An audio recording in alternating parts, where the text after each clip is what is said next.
começar a gravar aqui. Bom, vamos para a nossa segunda aula então, gente. Nós estamos tomando com mineração, aula de minérios, né? E agora vai para o slide 58, tá? Que a gente vai começar a trabalhar. Deixa eu só compartilhar aqui que a gente já começa. Era isso aqui mesmo.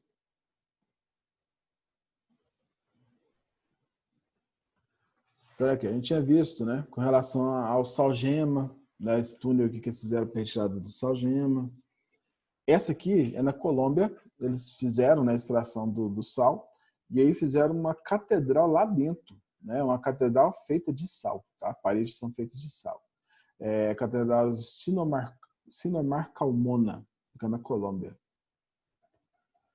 Esse aqui também é um túnel, onde eles tiram esse salgema, então tem bem profundo, tem maquinários, né, para retirada desse sal.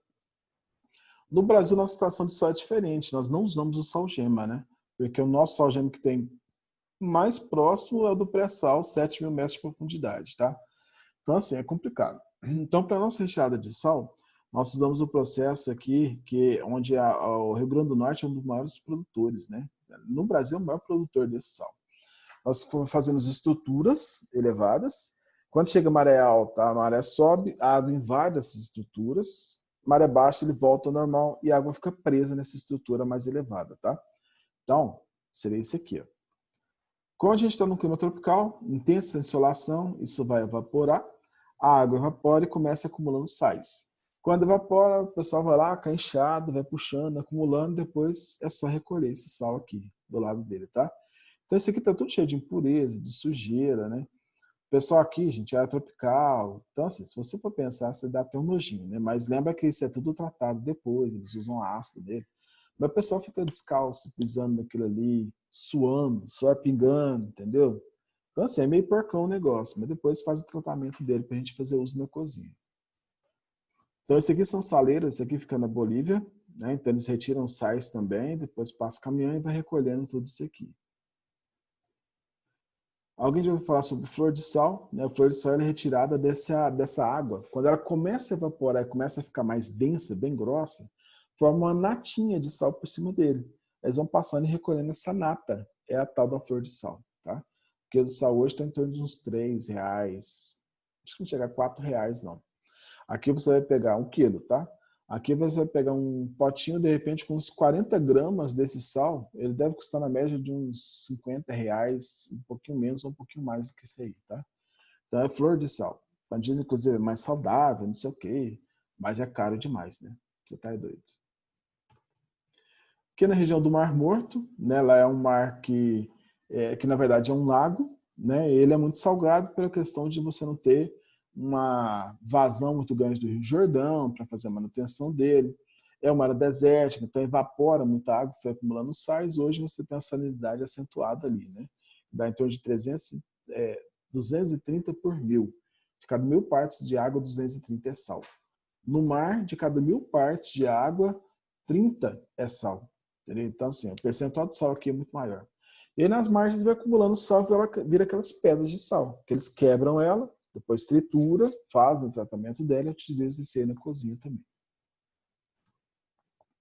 Aqui é o nosso salgema, né? Que fica na região do pré-sal. Então nós temos a camada de pós-sal, que está em cima do sal, que é onde nós retiramos o petróleo, né? Nosso petróleo pós-sal, na região de Santos ali. Aí tem a camada de sal, embaixo dele tem a camada de petróleo também, que já é a camada de pré-sal, que é o petróleo mais antigo, né? Esse petróleo aqui ele tem a mesma qualidade dos petróleos do Oriente Médio. Bom, aqui nós vamos falar um pouquinho, gente, sobre um outro tema, né, que tem caído muito nas provas também, está sendo muito cobrado, que são os elementos terras raras, né? O que seriam esses terras raras? Você tem a rocha, que é a junção de 2 ou mais minerais. Se tiver só um elemento, é um mineral, tipo o quartzo. Só que se eu pegar produtos químicos e dissolver esse mineral, eu vou ter os elementos químicos que formam esse mineral. Esses elementos que são os elementos terras raras, né? Em que a alta tecnologia que nós temos hoje, os produtos eletrônicos, né? Tudo depende desses elementos, tá? Então, por exemplo, nossos celulares hoje, né? O vibracol dele é um elemento raro que faz ele vibrar quando ele toca. A tela de LED é elementos terras raras. A nossa TV, né? Hoje TV é de LED, as lâmpadas são de LED, são elementos terras raras. A luzinha que tem da televisão que fica lá quando está desligado, fica aquela luzinha vermelha, entendeu? Stand-by, também é terras raras. Os catalisadores dos carros são terras raras. Então, bem dizer, tudo que a gente usa hoje de alta tecnologia usa esses elementos terras raras. Então, quem detém o poder com esses elementos tem o poder nas mãos aí, inclusive, né, de às vezes até reduzir a produção de um país. É o que a China tem feito. Hoje, mais de 90% dos elementos terras raras são importados da China para o mundo inteiro, né? E aí eles resolveram que não ia produzir mais. Falaram assim, olha, vamos produzir só 30% que a gente produz hoje. Então, aí entra os Estados Unidos, a União Europeia, o Japão, né, contra a China na Organização Mundial do Comércio, né, na OMC, justificando que eles estariam tentando monopolizar a produção de alta tecnologia. Se eles não vão vender, não tem como produzir, entendeu? A ideia seria mais ou menos essa. Então, esses elementos aqui, gente, são importantíssimos, tá? Aí tem alguns que também entram como terras raras, que não faz parte deles na tabela periódica, tá? Os elementos terras raras estão lá na coluna 7A da tabela periódica, que é esse nome esquisito lá. Tá? Deixa eu ver se eu lembro de algum. Eita, não, um pouquinho a gente fala. Não sai, não. Nossa, eu lembrava de um ou dois, agora nem um nem dois não tá saindo, não. Um pouquinho a gente vê sobre eles. Aqui os bichinhos. Escândio, ítrio, lantânio, crécio, paseudímio, neodímio. Esse aqui eu guardava porque eu lia muito sobre ele, né? Dessa vez nem neodímio não saía. Então tudo isso aqui faz parte dos elementos terras raras, tá? Então, tudo que a gente pensa hoje de alta tecnologia precisa deles. E aí a China tem um grande potencial.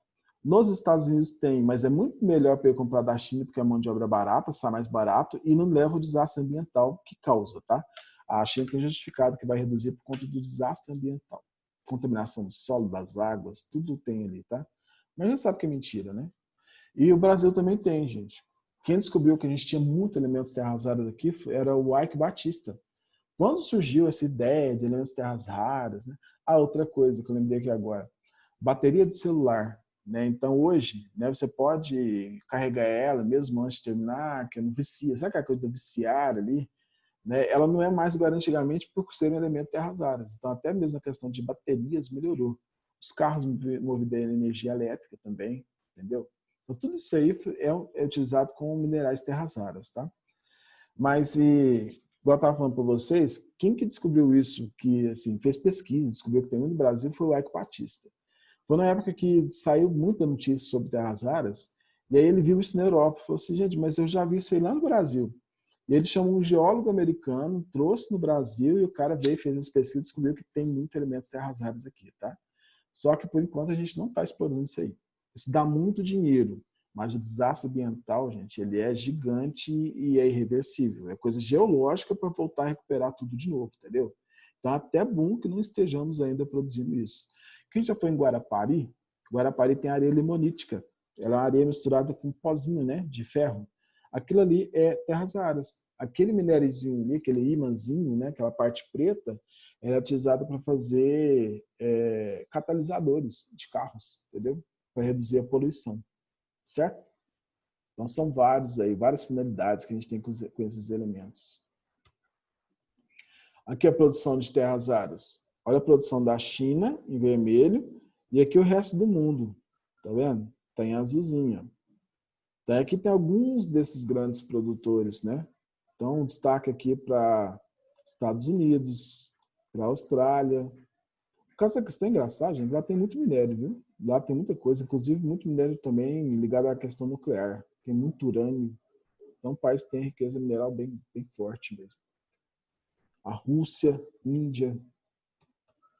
Aqui, os benditos terras raras, ó. Eles estão aqui na coluna 7A, mais esses aqui, ó, que é o escândio e o ítrio.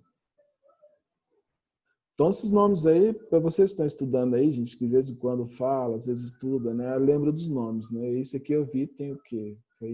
Eu terminei o ensino médio, foi em 95, 1995. Não vai, não. E a idade vai passando, a coisa pior. Acho que não precisa, não. Olha aqui, o neodímio, por exemplo. Ó, produção em 2010 e aqui a produção em 2011. Olha o tanto que aumentou, tá? Isso aqui, gente, é questão do mercado ali chinês, tá? Da produção deles. Por que aumentou tanto assim? Porque a alta tecnologia que a gente usa hoje, ela está só aumentando, entendeu?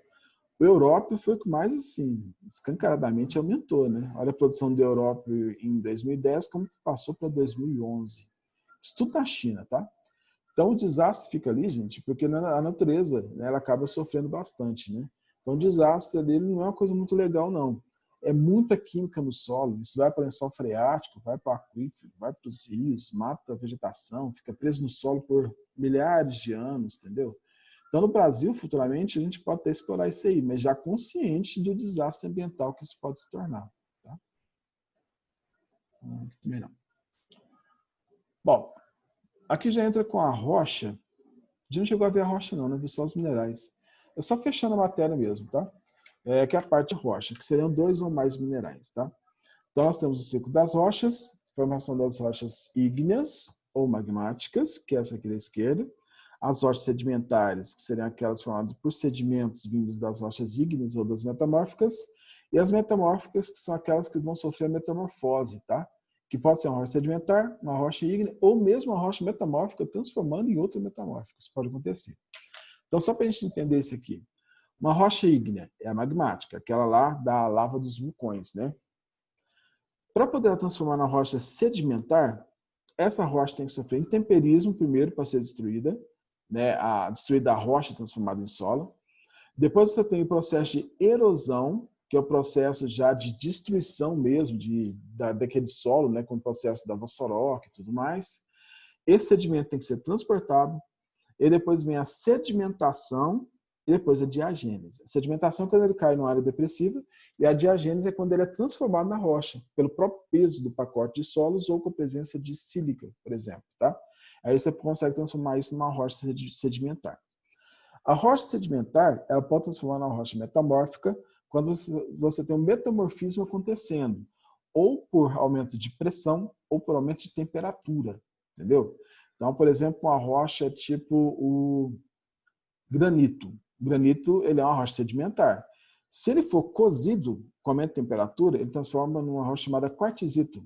Quartzito já é uma metamórfica, a metamórfica do granito, que era uma rocha sedimentar.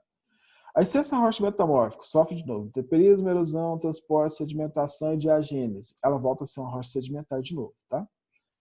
Agora, a relação da rocha metamórfica transformando uma rocha ígnea. Fusão. Fusão. Então, você tem uma rocha metamórfica, às vezes, quando a placa tectônica não tem a subducção, ela infiltra e vai derreter de novo lá embaixo, né? E aí, ela derretendo, ela pode virar um outro tipo de rocha magmática novamente, tá? Ou a rocha ígnea também pode sofrer metamorfismo e transformar numa rocha metamórfica, por pressão ou por temperatura. Tranquilo?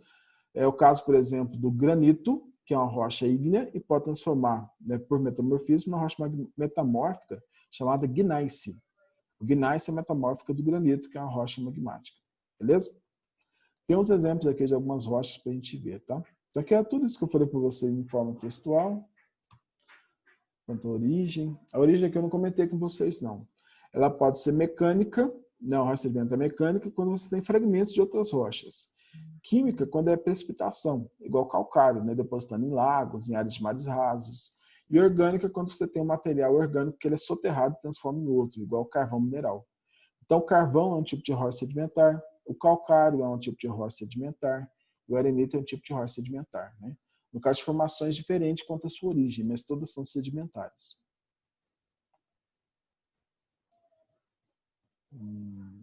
Olha aqui. Como que eu sei que isso é sedimentar? Você vê a camada de sedimentação. É igual quando você olha o Grand Canyon, olha essa imagem de baixo que dá para ver mais fácil. Cada camadinha. Cada fase dessa aqui conta a história do planeta, né? Se estiver mais grosseiro, se estiver mais fino, se estiver mais escuro. Né? Então você consegue perceber se era floresta, se tinha matéria orgânica, se era um fundo de lago, se correu um rio por aqui, com seixos rolados de cascalho, por exemplo. Né? Se tem calcário, por exemplo, seria um fundo de lagos, entendeu? Se tem alguma mancha, uma linha mais escura, mais preta, né? Mostra uma intensa vegetação, com formação de carvão mineral, entendeu? Tudo isso pode ser identificado analisando. Isso aqui é um tipo de rocha sedimentar, é o folhelho, tá? Isso aqui, gente, é uma rochinha. Lá em Itu tem dela. Se você passar a unha nela assim, ela vai saindo. Ela é bem úmida, entendeu? Então ela é bem soltinha, bem friável mesmo. É um tipo de argila. O arenito, que é a areia compactada, né? Então isso aqui é até interessante a gente entender que ela tem muitos poros, né? Então é assim que se formam os aquíferos. O aquífero Guarani e o aquífero Alter do Chão seria esse aqui. Ele é formado por áreas onde você tem uma riqueza, né, muito grande, muito forte em relação à areia, né? E o espaço vazio entre o grãozinho é preenchido com água. Pega um copo de água e joga em cima dessa rocha, ela chupa a água todinha, entendeu? Aqui já é o calcário, pode ser utilizado aí para calagem, na agricultura, né? Pode ser utilizado como ornamento, né? O pessoal aí da arquitetura usa muito, para fazer aquelas colunas gregas, colunas romanas. O pessoal faz muito isso em sala, né? Fazer sancas também, gesso por cima no sol, no teto. Queria falar das rochas ígneas, a gente trabalhou sobre ela também, eu falei para vocês ali. Eu só não comentei com relação a ser plutônica e vulcânica, porque a gente já viu isso, né, lá na geologia. Vulcânica, quando ela vai solidificar fora da Terra, plutônica, quando ela solidifica dentro da Terra. Aqui mostra um diabásio, que é um tipo de rocha também magmática. Aqui o basalto, que a gente conhece bem, né? O basalto a gente tem muito ali, próximo ao Rio Araguari, eles dinamitam direto, ali dá para ver a rocha pretinha do lado ali, que lá é basalto. Como é muito rica a região em basalto, a gente usa muito para fazer asfalto também, tá? Então, nosso asfalto ele é feito de basalto. Lembrando, lá da geologia, brita é o tamanho do fragmento, tá? Não é o nome da rocha, é brita de basalto. Não é que aquilo ali é brita, a brita é o tamanho. O granito, e eu esqueci de passar a presença. Peraí. Vocês me lembram, gente, que eu esqueci de passar no segundo ano agora mesmo. Instituto de presença. Não sei isso.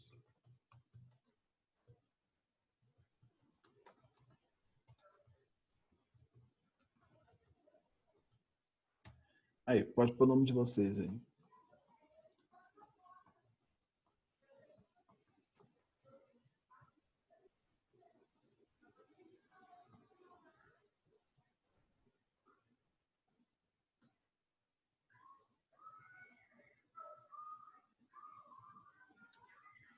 Então, esse aqui é o granito. O granito é o tipo de rocha magmática. Esse rosinho aqui é o feldspato. É uma rocha, é um tipo de argila, tá? O pretinho é piroxênio, é ferro. O branco, ele é o quartzo. E tem uma parte mais brilhante, gente, que aqui tá meio misturada, tipo aqui, tá vendo? No meio do pretinho aqui, que chama mica. É uma rocha mais brilhante, tá?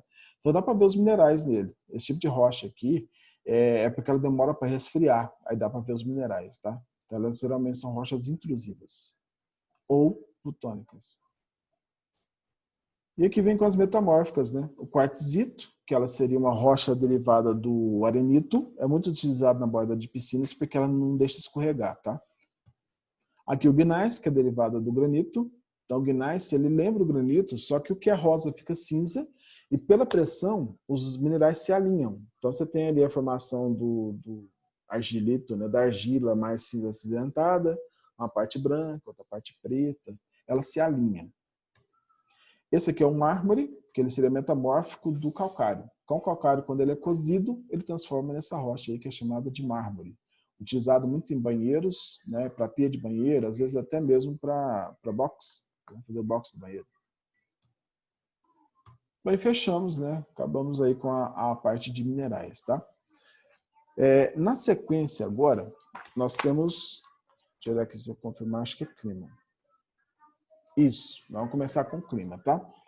Esse horário vai até às 11h05, já são 11h02.